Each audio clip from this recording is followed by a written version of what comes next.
ದೇಶದ ಗೌರವಾನ್ವಿತ ಪ್ರಧಾನಮಂತ್ರಿಗಳು ವೆಸ್ಟ್ ಏಷ್ಯಾದಲ್ಲಿ ನಡೆದಂಥ ಕಾನ್ಫ್ಲಿಕ್ಟ್ಗಳಲ್ಲಿ ಆರ್ಥಿಕ ಪರಿಸ್ಥಿತಿಗಳ ಹಿನ್ನೆಲೆಯಲ್ಲಿ ಮುಂದಿನ ದಿನಗಳು ಯಾವುದೇ ರೀತಿಯ ನಮ್ಮ ಒಂದು ವೇಗಕ್ಕೆ ತಡೆ ಆಗಬಾರದು ಅಂತಕ್ಕಂಥ ನಿಟ್ಟಿನಲ್ಲಿ ಸುಮಾರು 9 ವಿಷಯಗಳಿಗೆ ಸಂಬಂಧಪಟ್ಟ ಹಾಗೆ ಸಾರ್ವಜನಿಕರಲ್ಲಿ ಮನವಿ ಮಾಡಿದ್ದೇನೆ. ಅವರ ಮನವಿ ದೇಶದ ಹಿತದೃಷ್ಟಿಯಿಂದ ಇವತ್ತು ಮುಂದೆ ಆಗ್ತಕ್ಕಂಥ ಅನಾಹುತಗಳಿಗೆ ನಾವು ಪ್ರಿಕಾಷನರಿ ಮೆಜರ್ಗಳನ್ನು ತೆಗೆದುಕೋಬೇಕಾದಂಥ ಹಿನ್ನೆಲೆಯಲ್ಲಿ ಅವರು ಸಲಹೆ ಕೊಟ್ಟಿರ್ತಕ್ಕಂಥದ್ದನ್ನು ವಿರೋಧ ಪಕ್ಷಗಳು, ವಿಶೇಷವಾಗಿ ಕಾಂಗ್ರೆಸ್ ನಾಯಕರು ಹಲವಾರು ರೀತಿಯ ಟೀಕೆಗಳನ್ನೇನು ಮಾಡ್ತಾ ಇದ್ದಾರೆ. ಈಗ ನಾನು ಅವರನ್ನು ಪ್ರಶ್ನೆ ಮಾಡಲಿಕ್ಕೆ ಬಯಸ್ತೀನಿ. ಈಗ ಅವರೇ ಈ ಪೊಸಿಷನ್ಲಿ ಇದ್ದರೆ ಏನು ಮಾಡ್ತಾ ಇದ್ರು, ಯಾವ ರೀತಿ ಇಂಥ ಒಂದು ಸಮಸ್ಯೆ ಬಗೆಹರಿಸ್ಲಿಕ್ಕೆ ಸಾಧ್ಯ ಆಯಿತು? ಇವತ್ತು ಎಲ್ಲರಿಗೂ ಗೊತ್ತಿರತಕ್ಕಂಥ ವಿಚಾರವೇ. ಇವತ್ತು ಆಯಿಲ್ ಪೂಲ್ನಲ್ಲಿ ನಮ್ಮ ಒಂದು ದೇಶದ ಮೇಲೆ ಆಗ್ತಕ್ಕಂಥ ಪರಿಣಾಮ, ಏಕೆಂದರೆ ನಮ್ಮ ದೇಶದಲ್ಲಿ ನಾವಿವತ್ತು ಆಯಿಲ್ ಎಕ್ಸ್ಟ್ರಾಕ್ಷನ್ ಮಾಡ್ತಕ್ಕಂಥ ಪರಿಸ್ಥಿತಿ ಇಲ್ಲ. ಬೇರೆ ದೇಶಗಳಿಂದಲೇ ನಾವಿವತ್ತು ಆಮದು ಮಾಡ್ಕೋಬೇಕಾದಂಥ ಒಂದು ಅನಿವಾರ್ಯ ಪರಿಸ್ಥಿತಿಗಳೇನಿದೆ. ಅದರ ಹಿನ್ನೆಲೆಯಲ್ಲಿ ಪ್ರಧಾನಮಂತ್ರಿಗಳು ಕೆಲವು ಸಲಹೆ ಕೊಟ್ಟಿರ್ತಕ್ಕಂಥದ್ದನ್ನು ಕಾಂಗ್ರೆಸ್ ಪಕ್ಷದ ನಾಯಕರುಗಳು ಸಣ್ಣತನದಲ್ಲಿ ಮಾತನಾಡೋದು ದೇಶದ ಹಿತದೃಷ್ಟಿಯಿಂದ ಸೂಕ್ತ ಅಲ್ಲ ಅನ್ನೋದು ನನ್ನ ಅಭಿಪ್ರಾಯ. ಹಿಂದೆ ಇಂದಿರಾ ಗಾಂಧಿ ಅವರಿದ್ದಾಗ ಯಾವ ರೀತಿಯಲ್ಲಿ ಅವರು ಕೆಲವು ಹೇಳಿಕೆಗಳನ್ನು ಕೊಟ್ಟರು ಅವತ್ತು ಯುದ್ಧದ ಸಂದರ್ಭದಲ್ಲಿ ನಮ್ಮ ಕಣ್ಣು ಮುಂದೆ ಇರ್ತಕ್ಕಂಥದ್ದು. ನಾನು ರಾಜ್ಯದ ಮುಖ್ಯಮಂತ್ರಿಗಳಿಗೆ ಹೇಳಲಿಕ್ಕೆ ಬಯಸ್ತೀನಿ, ಅವರು ಪ್ರತಿಯೊಂದು ಸಂದರ್ಭದಲ್ಲೂ ಕೇಂದ್ರ ಸರ್ಕಾರದ GDP ಬಗ್ಗೆ ರಾಜ್ಯ ಸರ್ಕಾರದ ಹೋಲಿಕೆ ಮಾಡ್ಕೊಳ್ತಕ್ಕಂಥದ್ದೇನಿದೆ.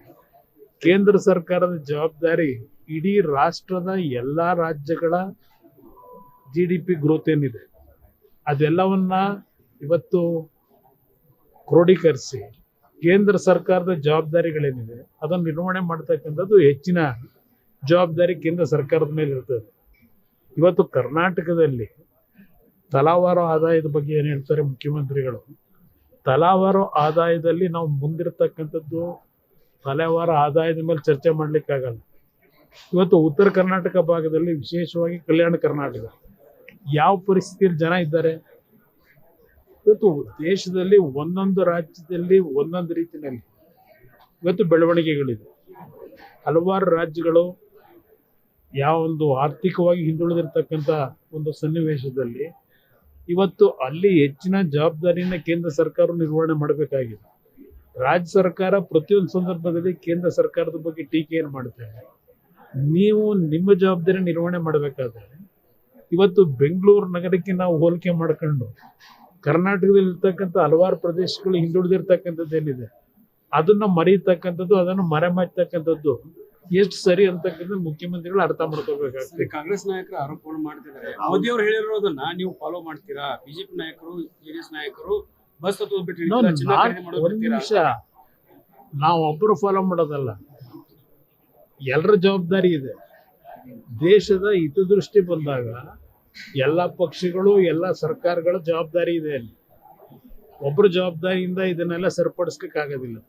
ಅದರ ಹಿನ್ನೆಲೆಯಲ್ಲಿ ಹೇಳಿದ್ದಾರೆ. ಆದರೆ ಕೆಲವು ವಿಶೇಷವಾದ ಸಂದರ್ಭಗಳಲ್ಲಿ ದೇಶದ ಒಂದು ಗೌರವವನ್ನು ಕಾಪಾಡಬೇಕಾದ್ರೆ ನಾವು ಇವತ್ತು ಆ ದೇಶವನ್ನು ಆಳತಕ್ಕಂಥವರು ಯಾವ ಒಂದು ಜವಾಬ್ದಾರಿಯಲ್ಲಿ ಇರ್ತಾರೆ, ಅವರು ನಮ್ಮ ದೇಶ ಪಾಕಿಸ್ತಾನದ ರೀತಿ ಆಗ್ತಾ ಇದೆ ಅಂತಕ್ಕಂಥ ತೋರಿಸ್ಕೋಬೇಕಾ ಇದನ್ನೆಲ್ಲ ಕಟ್ ಮಾಡ್ಲಿಕ್ಕೆ ಹೋಗಿ?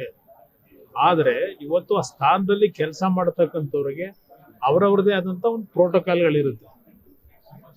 ಅದನ್ನ ಇವತ್ತು ಸಣ್ಣತನದಲ್ಲಿ ಮಾತನಾಡೋದು ಸೂಕ್ತ ಅಲ್ಲ. ಮೊದಲು ಇವರುಗಳ ಒಂದು ಜವಾಬ್ದಾರಿ ಏನಿದೆ ಅದನ್ನ ನಿರ್ವಹಣೆ ಮಾಡ್ತಕ್ಕಂಥದಕ್ಕೆ ಏನ್ ಮಾಡ್ಬೇಕು ಅನ್ನೋದ್ರ ಬಗ್ಗೆ ಯೋಚನೆ ಮಾಡ್ಲಿ ಅನ್ನೋದು ನನ್ನ ಅಭಿಪ್ರಾಯ. ನೀಟ್ ಪರೀಕ್ಷೆ ರದ್ದು ಮಾಡಿದ್ದಾರೆ. ಕಾಂಗ್ರೆಸ್ ವಿಪಕ್ಷಗಳು ಟೀಕೆ ಮಾಡ್ತಾರೆ, ಕೇಂದ್ರ ಸರ್ಕಾರಕ್ಕೆ ಒಂದು ಪರೀಕ್ಷೆ ಮಾಡಿ ಯೋಗ್ಯತೆ ಇಲ್ಲ, 3-4 ಬಾರಿ ಪರೀಕ್ಷೆ. ನಮ್ಮ ರಾಜ್ಯದಲ್ಲಿ ಎಷ್ಟು ಬಾರಿ ಮುಂದಾಕಿದ್ದೀರಿ? ನಿಮ್ಮ ಕಾಲದಲ್ಲೇ ಎಷ್ಟು ಅನಾಹುತಗಳಾಗಿಲ್ಲ. ಇವತ್ತು ನಮ್ಮ ರಾಜ್ಯದಲ್ಲಿ ಒಂದು KPSC ಸಂಸ್ಥೆನ ಸರಿಪಡಿಸ್ಲಿಕ್ಕಾಗಿದೆ.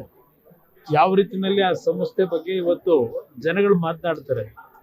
ಇವತ್ತು ಈ KPSC ಸಂಸ್ಥೆ ಹಾಳಾಗ್ತಕ್ಕಂಥದ್ದು ಪ್ರಾರಂಭ ಆಗಿದ್ದೆ ಬಹುಶಃ ನನ್ನ ಅಭಿಪ್ರಾಯದಲ್ಲಿ ಈಗಿನ ಸರ್ಕಾರ ಹಿಂದೆ 2013ರಲ್ಲಿ ಸರ್ಕಾರ ಏನು ರಚನೆ ಮಾಡಿದ್ರು ಅಲ್ಲಿಂದ ಪ್ರಾರಂಭ ಆಯಿತು. ಅವತ್ತು ಮುಖ್ಯಮಂತ್ರಿಗಳು ಹೇಳಿದ್ರು ತೊಳಿತೀವಿ ಅಂತ ಹೇಳಿ. ಯಾವ ರೀತಿ ತೊಳೆದ್ರು? ಲಕ್ಷಾಂತರ ಜನ ಎಕ್ಸಾಮ್ ರೀಡು ಮಾಡಿಕೊಟ್ಟಂತ ವ್ಯಕ್ತಿನ ತಗೊಂಡು KPSC ಚೇರ್ಮನ್ ಮಾಡಿ ಪಬ್ಲಿಕ್ನಲ್ಲಿ ಯಾವ ಒಂದು ಪೋಸ್ಟ್ಗಳಿಗೆ ಹಣ ನಿಗದಿ ಮಾಡ್ಕೊಂಡು ಬೀದಿನಲ್ಲಿ ಚರ್ಚೆ ನಡೀತು. ಆ ವಾತಾವರಣ ತಂದಂಥವ್ರು ನೀವು.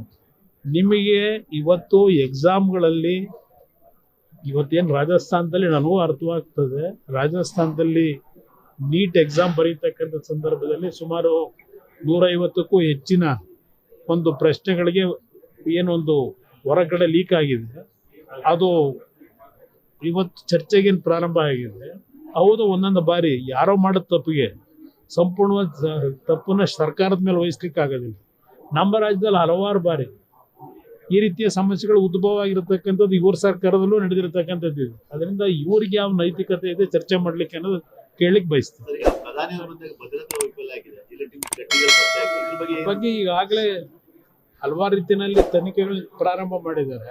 ನಿಜವಾದ ವಾಸ್ತವಾಂಶ ಏನು ಬರೋವರೆಗೂ ಕಾಯ್ಬೇಕಷ್ಟೇ. Thank you.